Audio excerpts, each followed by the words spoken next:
So, what's up, guys? Welcome back to my channel, and I'm glad you came back. I know we've been having some deep conversations on this channel, and I kind of want to keep it going. So, I asked my family to text me some questions that they might have about my PTSD or about PTSD in general, and I'm going to answer them right here on the spot. I haven't even looked at them yet. So, let's jump on in and start reading some questions. So, the first question I'm going to answer is, what are some techniques you use to cope with your triggers? Okay. I try to talk myself down. I try to breathe through it. If I have my dog, I will pet my dog, and I just have to touch something that is here and physical to keep me from going into a flashback. Or yeah, that's really all I do, is I really try to grab something that is real. So if my husband's in the car, I'll grab my husband's hand. Or, you know what else I do?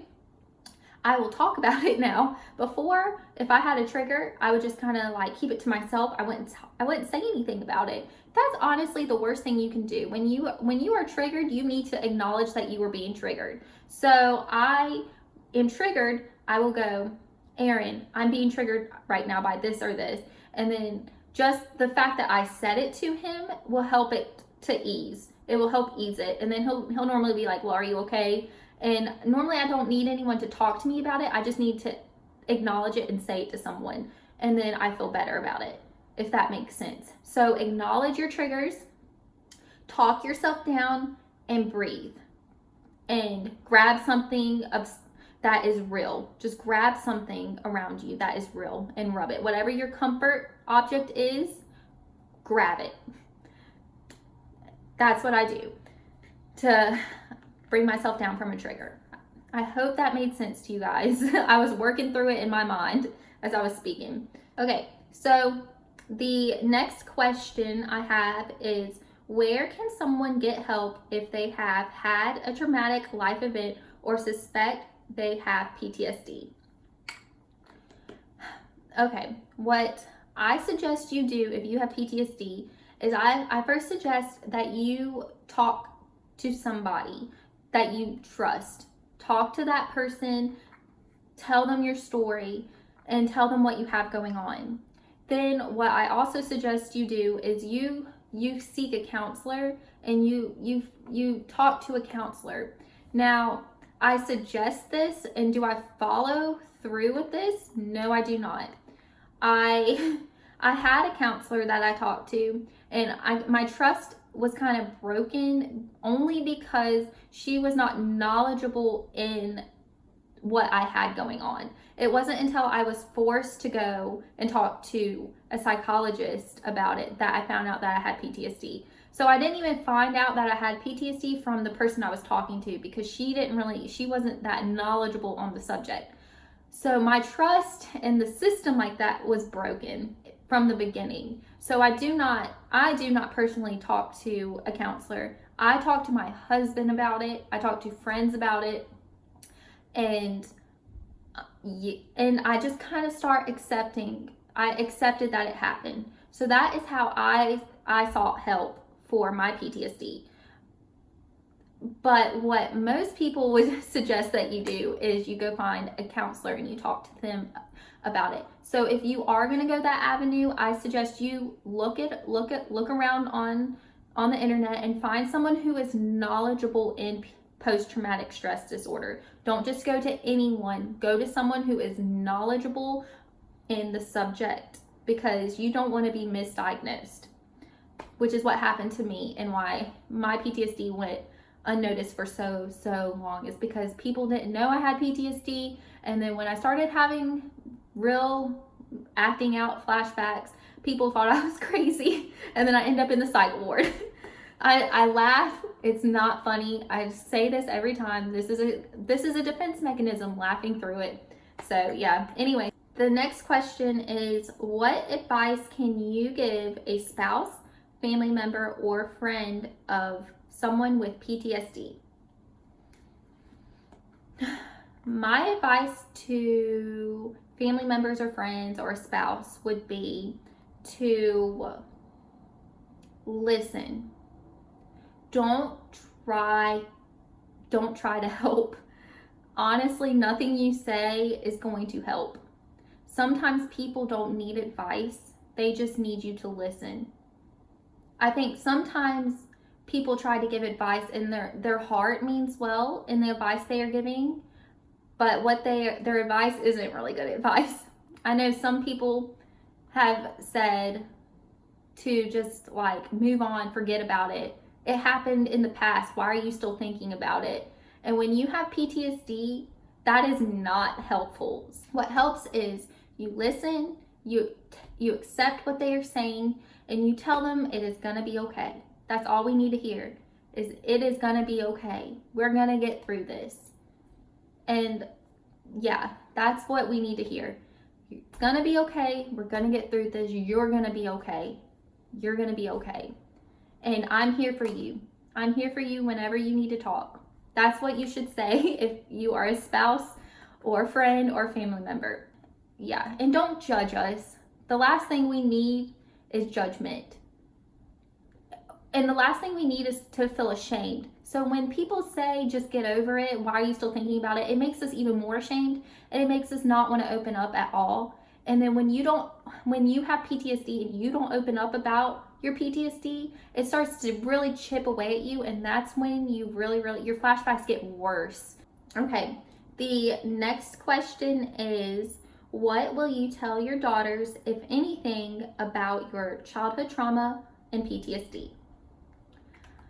So I am going to be honest with my kids. I'm not ashamed of my past, and I honestly believe my kids need to know about my past. I feel like it is important.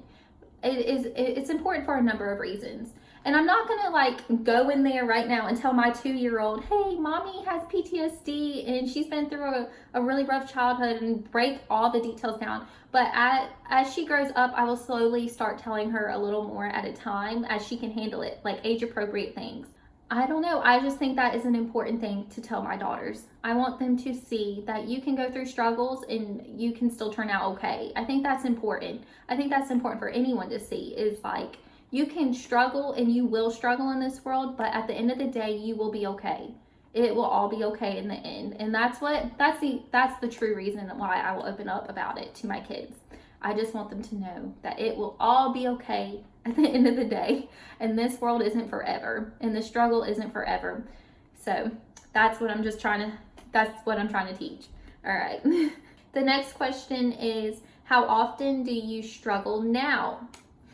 So I am on the outer skirts of my PTSD. I'm not in the depths of flashbacks and constant trigger. Well, no, I do get triggered every day, but I'm not in that dark place that I was.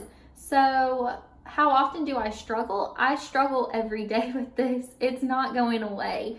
I still get flashbacks constantly. It's gonna be a constant struggle. Okay, the next question is, what kind of things trigger you most? So I would say I breastfeed my baby. So when I breastfeed, every single time I breastfeed, I get triggered. And that's a shame, because breastfeeding is supposed to be this beautiful thing. And every time I breastfeed her, I am triggered. It makes me sad sometimes that I can't just have a normal bonding experience with my child, that my abuse had to it had to affect the most beautiful thing. And yeah, so I get triggered when I breastfeed. When I'm driving at night and I see blue lights, I mean, I can't mention that enough. What else?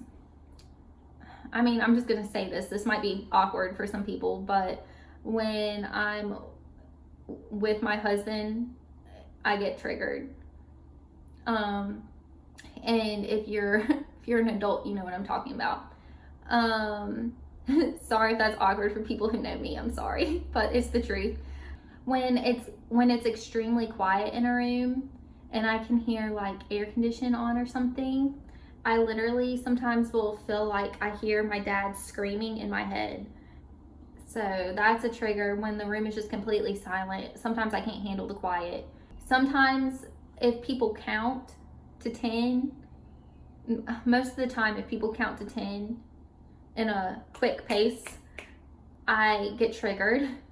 And that one's a really hard one for me because it makes me like, it almost makes me shut down every single time. I have to really concentrate on not flashing back when that happens. When I gave birth to both my babies, I had to have only females in the room because if I had a man in the room down there trying to deliver my baby, I would have a flashback. So I had to make sure I only had women in the room. And then I also had to make sure that they didn't count. Like, you know how sometimes when you're pushing they count? I had to make sure that they didn't count because I couldn't handle it. Oh, sometimes when I wake up at night, I feel like, this goes along with if the room is quiet. I don't really know what triggers this, honestly, but sometimes I'll wake up, or when I'm trying to go to sleep, I'll feel like something is being shoved into my mouth. And it's like, it starts off really, really thick, and then it gets really, really small, and it gags me. And I can't, oh my gosh, I cannot make it go away. It goes away eventually, but I can't physically make it go away. And that one is horrible because it sends me into a panic. And then I like go and I have to like sit. Like one day this happened and I had to like go in. I went in the bathroom and I got up and I was like walking around trying to make it go away, and it wouldn't go away. And I ended up sitting in the bathroom just like in the fetal position, like praying that it went away, and then it eventually just disappears. It's kind of like the bad feeling, that one. And the bad feeling happens every day, and I don't know I don't know why it happens, but eventually it just dissipates. And yeah, so yeah, those are some of my triggers. There are so many, you guys. There are so many. But yeah, that's some of the triggers that I face on the reg. What is it like when you are having a PTSD moment? Do you remember it after? Okay, so what it used to be like for me was, it felt like I was just going to sleep, and then I would wake up in some random spot and be like, how did I get here? I would black out. I've never been drunk before because I don't drink, because my dad was an alcoholic. It's all related. So my dad was an alcoholic, so I don't drink, and I've never been drunk. But I imagine that if I ever been drunk before and I've ever got to that point of blacking out, that's what the intense flashbacks would feel like to someone, is when you are blacking out from being drunk and then you wake up and you're like, how did I get in my bed, kind of thing. Well, I would wake up and I'd be like, why am I under a bed? Not to make a joke about this, it's not funny. But yeah, I'd be like, how did I get here, kind of thing, every time. And then people would just like look at me funny. But yes, it would just feel like I was going to sleep and then waking up, and then I'd have a headache. Now what it feels like a rush. Like, it's just all this stuff, all this emotion and pain and feeling. Like, I physically feel it happening to me. I physically feel it. I physically hear it. I can taste it. Like, I don't know. It's all my senses at once. It's just this rush all over my body. And it's like I get hot, and I don't know, my mind just races. I feel numb. It's all of that at one time just hitting you. And then that's why I have to grab something. I have to be like, okay, I'm here, and I'm okay. That's why, because if I don't, I feel like it's just a matter of time before I go into the sleepy mode and passing out or whatever. You know, I don't ever want that to happen. So I try my hardest to make it not happen. So yeah, I used to not remember my flashbacks. Now I do remember my flashbacks. Like, it's almost like when I go into a flashback or when I go into one of, sorry guys, I'm starting to feel numb right now actually trying to talk about this. So like, it just feels, I can't talk about this, I'm sorry. Okay, let me try again. It's like a picture comes in my head. It's like a snapshot or a quick little clip, like a video clip in my head, and then I shut it down. it's like one of those things where it pops into my head, it pops into my head, it consumes my body, and then I'm like, sometimes I'm just like, I don't want to think about this, and I push it away really quick. And that's also another one of my defense mechanisms. I just kind of sometimes don't deal with it. I just push it away because sometimes that's just the easiest way to do it for me. Okay, so the next question and the last question I'm going to answer is, what can others do while you are experiencing a PTSD attack? So what really helps is when I tell my husband that I'm about to have a flashback, and he'll first ask me, "Are you okay?" And then I'll say no. And then he'll say, "Okay, well, you are okay. You're not in that place. You are okay."